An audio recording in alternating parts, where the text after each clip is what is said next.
اعوذ باللہ من الشیطان الرجیم بسم اللہ الرحمن الرحیم من عرف نفسہ فقد عرف ربہ، جو اپنے آپ کو پہچان گیا وہ اپنے رب کو. یہاں تو الزام تراشیاں ہوتی ہیں، الزام تراشیاں. حضرت بہاؤالدین زکریا ملتانی رحمت اللہ علیہ اور بابا فرید الدین گنج شکر رحمت اللہ علیہ ایک زمانے میں ہوئے. ملتان کا ایک شخص حضرت بہاؤالدین زکریا ملتانی کے پاس مرید ہونے آ گیا، مرید ہونے آیا. حضرت اس کو کونے میں لے گئے اور لے جا کے کہنے لگے تو ملتان کا رہنے والا ہے تو میں اپنے شہر والوں کے ساتھ دھوکہ نہیں کرتا. یہ جو میرے پاس لوگ مرید ہونے آئے ہیں یہ کوئی کہیں سے آیا ہے کوئی کہیں سے آیا، تو میرے شہر کا ہے. میں کوئی پیر شیر نہیں، میں دکاندار ہوں، جیب میں ٹٹولتا ہوں لوگوں کی، میں دھوکہ دیتا ہوں، تجھے بچانا چاہتا ہوں، تو اس طرح کر کہیں اور چلا جا.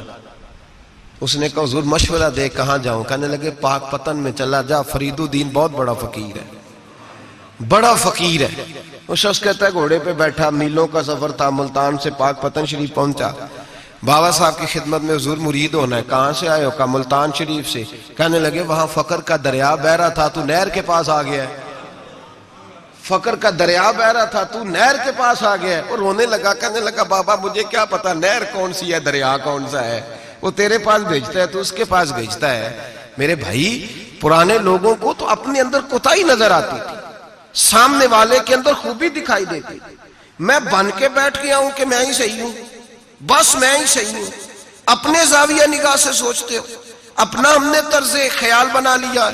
سوچ کی صفائی، سوچ کی پاکیزگی.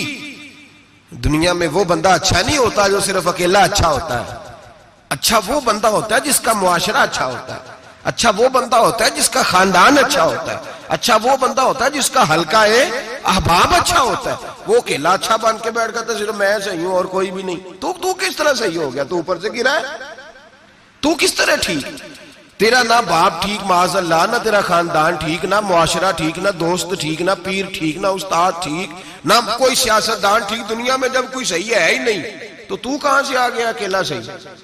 یہ کیسے ممکن؟ یہ کس طرح ہو سکتا ہے؟ یہ انا پرستی ہے، یہ نفس کا دھوکہ ہے، یہ اندر کی کوتاہی ہے جو لوگوں کو بڑا بنا دیتی ہے، پھر اسے لوگ چھوٹے نظر آنے لگتے ہیں. یاد رکھیں میرے نبی کریم سید عالم نور مجسم علیہ السلام نے خوبصورت سوچ، اچھی سوچ، پاکیزہ سوچ، صاف ستھری سوچ دی. حضرت زید بن حارثہ فرماتے ہیں طائف کے لوگوں نے میرے نبی پاک کو پتھر مارے، لہو لہان کر دیا.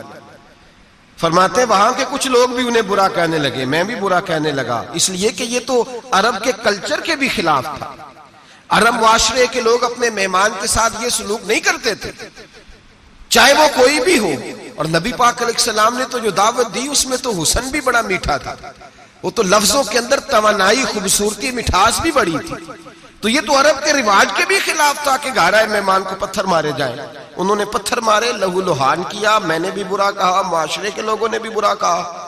اور فرمانے لگے پھر کمال ہو گیا، حضرت جبریل بھی حاضر خدمت ہوئے اور عرض کرنے لگے یا رسول اللہ صلی اللہ علیہ وسلم، رب فرماتا ہے کہ جبریل جاؤ اور میرے نبی سے جا کے اجازت لو، اگر میرے رسول اجازت دیں تو انہیں مسل کے رکھ دو، انہیں دو پہاڑوں کے درمیان انہیں مسل کے رکھ دو. مسل کے ہمارا کسی سے اختلاف ہو جائے نا تو زور جتنا ہمارے اندر ہو ہم لگا سارا ہی لیتے ہیں. جب پتہ چل جاتا ہے نا کہ میرے تعلقات کتنے کو ہیں پھر ہم کہتے ہیں چلو دفع کرو، میں نے کیا کہنا ہے. اصل بات پتہ کیا ہوتی ہے کہ انگور کھٹے ہیں، ہاتھ نہیں پہنچتا، ورنہ اختلاف ہو جائے تو دل ہمارا کرتا ہے کہ پیس کے رکھ دیں، لیکن چونکہ اتنی پہنچ نہیں ہوتی تو پھر لوگ واپس آ کے پتہ کیا کہتے ہیں، اور میں نے کہا چلو وہ تو فضول آدمی ہے، میں نے تو نہیں نا اس طرح کا باندھ جانا. اصل بات یہ ہوتی ہے کہ انگور ہاتھ نہیں پہنچتا. عرض کی یا رسول اللہ صلی اللہ علیہ وسلم، رب کریم فرماتا ہے کہ جبریل جا کے آپ اجازت لیں، اگر حضور آپ کو اجازت دے دیں. علماء نے یہاں بڑا خوبصورت جملہ لکھا ہے، اگر آپ سمجھیں تو بڑی خوبصورت بات لکھی ہے علماء کرام. علماء کہتے ہیں اہل محبت کے لیے فکرہ ہے. علماء کہتے ہیں جو رب کافر کو سزا دینے کے لیے بھی رسول اللہ سے پوچھتا ہے، کافر کو سزا دینے کے لیے بھی کہتا ہے محبوب اگر تو کہے تو سزا دے دوں، کافر کو سزا دینے کے لیے پوچھتا ہے. ہم تو رسول اللہ کے کلمہ پڑھنے والے ہیں، اور جو نبی کافر کے بارے میں کہتے ہیں یا اللہ نہیں انہیں نہیں کہنا، تو محبوب اپنے غلاموں کے بارے میں یہی کہیں گے اللہ کوئی نہیں، بھول گئے تھے، معاف فرما دے، معاف کر دے۔ یہ باریک نقطہ یہاں علماء نے بیان کیا، اس کو سمجھا کریں۔ نبی کریم سید عالم صلی اللہ علیہ وسلم سے پوچھا، عرض کی یا رسول اللہ صلی اللہ علیہ وسلم، حضور رب فرماتا ہے اگر اجازت، اب سوچ کا معیار دیکھیں نبی پاک کی، حضور کی سوچ کی توانائی دیکھیں، صحت مند دماغ فروغ پاتا ہے اس سے جو افکار ہمیں ہمارے رسول نے دیے۔ بیمار ذہن لوگ یہاں تک نہیں پہنچ سکتے جن کو سارا زمانہ ہی برا لگتا ہے، فلانا بھی غلط، فلانا بھی غلط، فلانا بھی، تو جناب صحیح کون ہے؟ کہتا ہے میں اکیلا ہی صحیح ہوں۔ او بھائی صحت مند سوچ نبی پاک نے فراہم کی، یا رسول اللہ اگر آپ اجازت دیں تو تباہ کر دیں، لیکن حضور کی امید دیکھیں، زاویہ نگاہ دیکھیں، سوچ کا معیار دیکھیں۔ میرے رسول نے فرمایا نہیں، انہیں تباہ نہیں کرنا۔ حضور کیوں؟ فرمایا ہو سکتا ہے ان کی نسلیں کلمہ پڑھ کے مسلمان ہو جائیں، اگر تباہ ہو گئے تو نسلیں کیسے آئیں گی، اولادیں کیسے ہوں گی؟ تو میں ان کی نسلوں سے بھی امید کرتا ہوں کہ میرے پیغام کو سمجھیں گی اور قریب آئیں گی۔ میرے بھائی یاد رکھیں اس بات کو، سمجھ لیں نبی پاک علیہ السلام نے ہمیں صحت مند سوچ دی ہے، ہمارے افکار و نظریات کو توانائی دی ہے۔ ہر وقت برا سوچنا، برا گمان کرنا، اس ملک کا کچھ نہیں ہو سکتا، یہ فلاں نہیں ہو سکتا، کیوں نہیں ہو سکتا؟ اٹھ باندھ کمر کیوں ڈرتا ہے؟ تو دیکھ خدا کیا کرتا ہے، تو عمل کر اور رزلٹ اللہ تبارک و تعالیٰ پہ چھوڑ دے۔ سوچ صاف ستھری، نظریات پاک صاف، اچھے افکار پیدا کریں، اچھے خیالات پیدا کریں، اچھی سوچ، کسی کی عیب جوئی نہ کریں، ڈھونڈتے نہ پھریں کہ فلاں شخص میں کیا ہے۔ میرے نبی پاک سید عالم صلی اللہ تعالی علیہ وآلہ وسلم نے ارشاد فرمایا اگر تم لوگوں کے عیب ڈھونڈو گے تو انہیں خراب کر دو گے۔ حدیث پہ غور کیا آپ حضرات؟ اگر تم لوگوں کے عیب ڈھونڈو گے تو انہیں، بندے خراب ہو گئے کہ تم خراب کر دو گے؟ اگر عیب ڈھونڈو گے تو تم انہیں خراب کر دو گے۔ کیا مطلب؟ فرمایا اس لیے کہ تمہاری نظر غلط ہو گئی ہے، اب تم روز نئے سے نئے گناہ کا زاویہ ان کے لیے بناؤ گے، روز نئی سے نئی بری سوچ جنم لے گی تو تم خراب کر رہے ہو اپنے زاویہ نگاہ کے مطابق۔ اس لیے کسی کے عیب تلاش نہ کرو، کسی کے عیب تلاش ڈھونڈتے نہ پھرو، جاسوسی نہ کرو۔ لوگوں کا معمول مشغلہ ہے، خوبیاں بیان ہی نہیں کرتے، خامیاں ہی بیان کرتے ہیں، کوتاہیاں ہی بیان کرتے ہیں، کمزوریاں ہی بیان کرتے ہیں۔ لوگ جب بھی کوئی لفظ ڈھونڈ کے لاتے ہیں تو کوئی کمی والا لفظ ڈھونڈ کے لاتے ہیں، خوبیاں تلاش کر، خوبصورتیاں بیان کر، اچھائیوں کا ذکر کر، مثبت سوچ۔ اور نفسیات کے لوگ یہ کہتے ہیں کہ ٹینشن کے مریض اس لیے زیادہ ہیں کہ لوگوں کی سوچ مثبت نہیں، بڑے پریشان ہیں، کہتے ہیں وہ بندہ بھی غلط ہے، وہ بھی غلط ہے، وہ بھی غلط ہے، وہ چور ہے، وہ ڈاکو ہے، وہ فریبی ہے، وہ ظالم ہے، وہ جابر ہے، سارا دن ٹینشن میں رہتے ہیں، تو پھر نفسیات کے مریض ہو جاتے ہیں، بڑی پریشانی۔ یہ بتائیں اللہ تبارک و تعالیٰ جب کسی کو دیتا ہے تو کسی سے مشورہ کر کے تو نہیں نہ دیتا، وہ کہتا ہے وَيَرْزُقْهُ مِنْ حَيْثُ لَا يَحْتَسِبُ، میں جس کو دیتا ہوں بے حساب ہی عطا کر دیتا ہوں۔ لوگ ڈھونڈتے پھرتے ہیں، کہتے پتہ نہیں کون سا بینک لوٹا اس نے، پتہ نہیں کون سا بینک لوٹا ہے۔ ایک بہت بڑے ادارے کا مجھے وزٹ کرنے کا موقع ملا، بہت بڑا ادارہ تھا، میری طبیعت خوش ہو گئی۔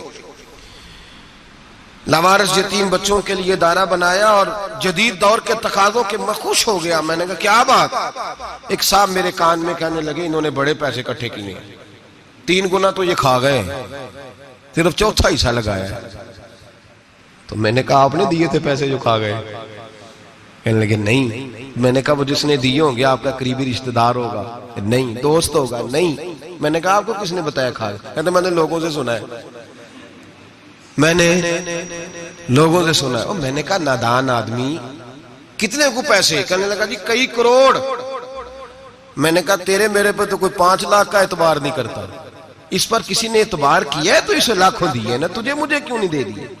اپنی سوچ کو صحیح کر، اپنے افکار کو سیدھا کر، تو یہ دیکھ تو صحیح رب کریم اس سے کام کون سا لے رہا ہے۔ میرے نبی پاک علیہ السلام نے فرمایا جس کے گھر میں یتیم پلتا ہے اس گھر کے فرشتے دیدار کرنے آتے ہیں۔ تو دیکھ تو صحیح اللہ کام کون سا لے رہا ہے۔ یتیم اور لوارث جس کے گھر میں پڑھ رہے ہیں تو اسے معمولی آدمی سمجھ رہا ہے؟ لوگ 1 منٹ لگاتے ہیں، بدگمانی کرتے ہیں، بری سوچ رکھتے ہیں، کبھی قطعاً ایسی کوئی بات اپنے ذہن کے اندر نہ لائے۔ اور ویسے بھی حساب لینے کی ڈیوٹی اللہ تعالیٰ کی ہے، ہماری نہیں ہے۔ تو جو جس کا کام ہے وہ بہت خوب جانتا ہے کرنے کو، وہ بڑا بہترین کارساز ہے۔ بڑی باریکی سے جانتا ہے. یاد رکھیں بدگمانی نہیں کریں, بری سوچ پیدا نہ کریں, اپنے آپ کو تباہ نہ کریں, اپنے آپ کو بھٹکائیں نہیں, اچھا سوچیں. رب کریم جس سے کوئی کام لے رہا ہے بڑا اچھا ہی لے رہا ہے, جس سے اللہ کوئی کام لے رہا ہے وہ بڑا عمدہ لے رہا ہے, بھلا لے رہا ہے, بڑا اچھا لے رہا ہے. آپ اللہ تبارک و تعالیٰ کی منشا سمجھیں. ہاں میں نے شروع میں عرض کیا اگر کوئی کوتاہی آپ کو حقیقتاً پتہ چلے تو منت کریں, سمجھانے کی کوشش کریں, یا اس شخص تک لے کر جائیں جو اسے سمجھا سکتا ہے. ہم کچھ نہیں کر سکتے, صرف کمیاں بیان کرتے ہیں. میرے نبی پاک سید عالم نور مجسم صلی اللہ تعالی علیہ وسلم نے سمجھایا ہے اپنے غلاموں کو. حضور نے پہلے تو فرمایا جاسوسی نہیں کرنی, کسی کا عیب, کسی کا کبھی بھی عیب تلاش, میٹھی بات, پیاری بات, خوبصورت بات تلاش کرو. نبی پاک نے فرمایا حکمت مومن کی گمشدہ میراث ہے. محمد ڈھونڈتا رہتا ہے, جہاں سے خیر ملتی ہے حاصل کر لیتا ہے, جہاں سے اچھائی ملتی ہے اس کو حاصل وہ ڈھونڈتا رہتا ہے. اس کے پاس جو زاویہ نگاہ ہے نا وہ بڑا حسین ہے, وہ تلاش کر کے اپنے حصے کی خیر کٹھی کر لیتا ہے, خیر کر لیتا ہے کٹھی, وہ ڈھونڈ لیتا ہے. کبھی عیب جوئی نہ کریں اور پھر عیب گوئی نہ کریں, کبھی نہ کریں. مثبت چیز سوچیں اللہ مثبت چیزیں عطا کرے گا, اچھائی سوچیں اللہ اچھائی نصیب کرے گا. یہاں تو حال یہ ہو گیا ہے کہ لوگ ایک برے آدمی کو دیکھتے ہیں تو سب کے بارے میں برا سوچنے لگ جاتے ہیں. وہ سرگودے میں نا تھوڑے دن پہلے ایک واقعہ ہو گیا, ایک دعا میں کرنے لگا ہوں, آپ نے آمین کہنی ہے. اللہ کرے سنی جاگ جائے. اویلو کی نیا گنیا کیا, یہ میرے دل کے اندر کی گہرائی کی دعا ہے, مہربانی کریں آپ کی قبول ہو جائے گی, میرے گناہگار کی بھی بات بن جائے گی. دعا کریں سنی جاگ جائے, یہ جاگ جائے, اس کو ہوش آ جائے. علماء پہلے دن سے شور کر رہے ہیں اور میں شور نہیں کرتا, میں پنجابی کا لفظ کہتا ہوں, میں تو کلپتا ہوں. صحیح معنوں میں شور نہیں, میں تو کلپتا ہوں. اس لفظ کے اندر ذرا نا تگڑائی زیادہ پائی جاتی ہے. میں تو کلپتا ہوں روز کہ خدا را معیار بناؤ. ہم اتنے کمزور لوگ ہیں جدھر مرضی چلے جائیں گے. لوگ ویڈیو دکھا رہے ہیں, کہہ رہے ہیں جی ایک اور تہاڈا پیر پھڑیا گیا. میں کہ ساڈا نہیں تہاڈا ہے, تسی رکھ لو, اسی اس چول دا کی کرنا ہے, وہ رکھیں اپنے پاس سنبھال.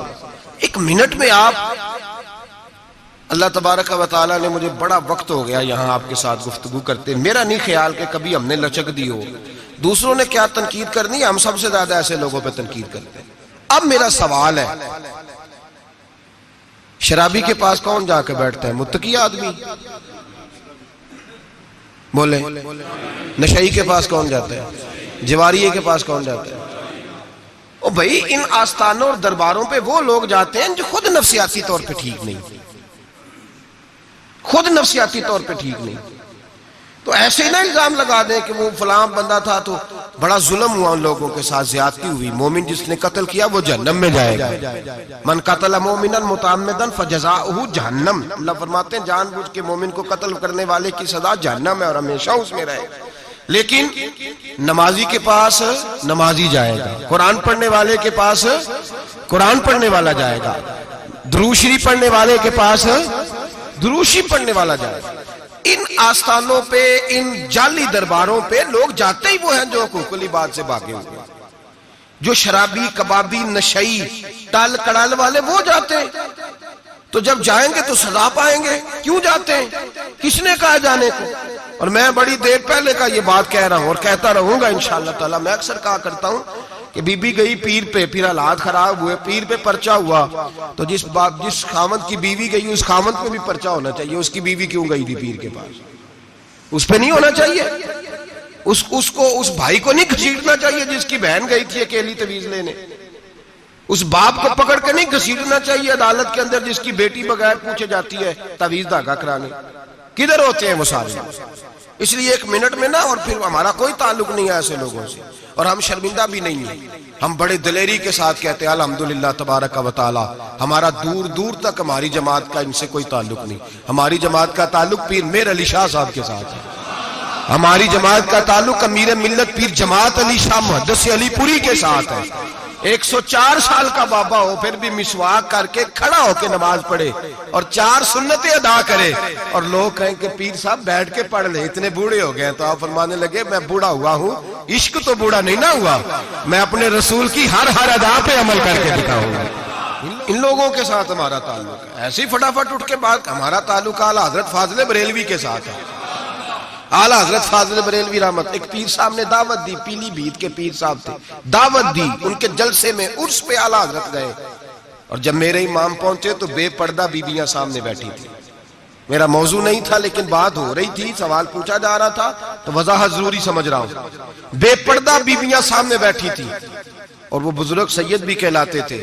اعلیٰ حضرت رحمت اللہ علیہ واپس پلٹے, واپس بھرے مجمع میں اٹھ کے آ گئے, دوڑا آیا, لوگ بھی تھے, کہنے لگے حضور آپ امام ہیں, بزرگ ہیں ہمارے, آپ کا رویہ نرم ہونا چاہیے, تھوڑا خیال کریں, کوئی غلطی ہے تو سمجھائیں, آپ جا رہے ہیں, کوئی غلطی ہے تو سمجھائیں, رویہ نرم ہونا چاہیے, سمجھا دیں, آپ اٹھ کے جا رہے ہیں. آپ فرمانے لگے جو رسول اللہ کی شریعت کا لحاظ نہ کرے اس کے ساتھ نرم رویہ نہیں رکھنا چاہیے, نرم رویہ نہیں رکھنا. فرمایا اگر آپ سید نہ کہلاتے ہوتے تو پھر میں کھڑے ہو کے بات کرتا. نرمی صرف اس لیے کی ہے کہ تیری نسل پاک میں ہے بچہ بچہ نور کا.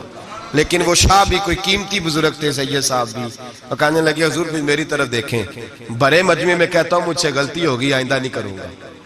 اور پھر میرے امام کی شان دیکھیں, جب شاہ صاحب نے بڑے مجمع میں کہا غلطی ہو گئی, آئندہ نہیں کروں گا, تو لوگوں نے دیکھا کہ کروڑوں سنیوں کا تنہا امام زمین پہ جھک گئے اور سید کے پیر چومنے شروع کر دیے. فرمانے لگے اگر آپ غلطی مانتے ہیں تو میں بھی رسول اللہ کی اولاد کا نوکر ہوں. تو میرے بھائی یاد رکھیں, ایسے ہی تھوڑا آ گئے ہم, کوئی ایسے گرے پڑے لوگ نہیں جس مرضی آدمی کو اٹھ کے ماننا شروع کر دے. ہماری عقیدت بڑی غیرت مند ہے, ہمارے نظریات بڑے پختہ ہیں, اور ایک منٹ کے لیے بھی ہمیں کوئی شرمندگی نہیں, پھاڑ کے ادھر پھینکتے. ہم کیا سمجھتے ہیں کسی کے درجنوں مرید ہوں یا لاکھوں مرید ہوں, ہمارے لیے کسوٹی رسول اللہ کی شریعت ہے, نبی پاک کا دین معیار ہے. اور میں ایک بات درجنوں دفعہ بیان کیا, پھر دہراتا ہوں, داتا گنج بخش علی اجمیری رحمت اللہ علیہ 1000 سال پہلے کشف الماجوب میں لکھ کے گئے, حضرت بایزید بستامی کا قول. آپ فرماتے ہیں تمہاری آنکھوں کے سامنے, یہاں تو کرامت دکھاتے ہی کوئی نہیں, کہانیاں سناتے ہیں, کہانیوں پہ لوگ لگ گئے. کون کرامت دکھاتا ہے؟ کہانیاں سناتے ہیں, لوگ لگ گئے, اس کو آرام آیا, اس کو آرام آیا, تو بھی چل, تو بھی چل. یہاں تو بھیڑ چال ہے, بھیڑ چال بن گئی ہے.